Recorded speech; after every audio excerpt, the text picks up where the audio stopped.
আজ সকালটা শুরু হয়েছে চোখের জল ফেলে। হ্যালো, আমি সোমা। গৃহিণীর এই চ্যানেলে তোমাদের সবাইকে জানাই অনেক স্বাগত।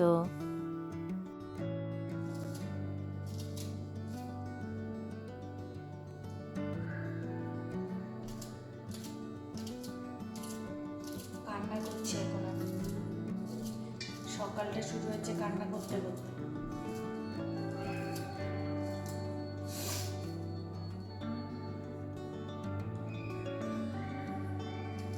পাশেই বিয়ে বাড়ি, শুধু সব অকেশনগুলো দেখছি, ওদের রিচুয়াল যা যা আছে সেইগুলো দেখছি, ঘর থেকেই তো দেখা যাচ্ছে।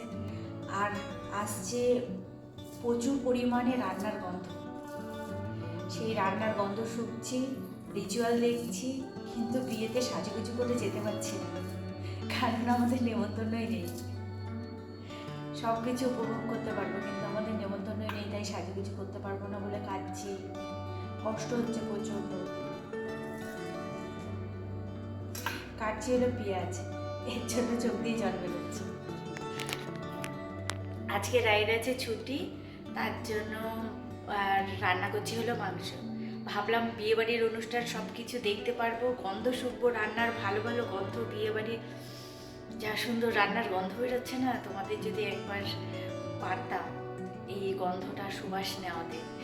আর এই পাশেই এই দেখো দেখাচ্ছি, এই যে এই ভালো বোঝা যাচ্ছে না, এই যে এই জায়গাটাই হচ্ছে রান্না, এই ঘরটা জানালা দিয়ে আমাদের বেডরুমের জানালা যেখানে বসে আমি চা খাই, সেই জায়গাটা দিয়ে পুরো স্পষ্ট দেখা যাচ্ছে রান্না হচ্ছে যে। আর তাই ভাবলাম মধুবাড়ির রান্নার এত সুন্দর গন্ধ আমার ঘরে আসছে, আমিও তাহলে আজকে একটু মাংস ভাত রান্না করি, যেহেতু রাই আছে। শুধু গন্ধ শুকবো তা কখনো হয়? আর বিয়েবাড়ির সব রিচুয়াল দেখবো কিন্তু সাজতে পারবো না। মেন হলো খাওয়া দাওয়ার থেকে হলো সাজা গোজা বিয়েবাড়িতে। আর ভাবছি ভাইয়ের বিয়েটা কবে আসবে, যদিও বা সামনের সপ্তাহে বিয়ে, বেশি দিন আর বাকি নেই। আজকে এর জন্য মাংস ভাত রান্না করা হচ্ছে, যে ঘরে মাংস ভাত খাবো। আর চলো মাংস ভাত রান্না করার জন্য এই যে পেঁয়াজ এখন কাটছিলাম, তার জন্য চোখ দিয়ে জল বেরোচ্ছিল।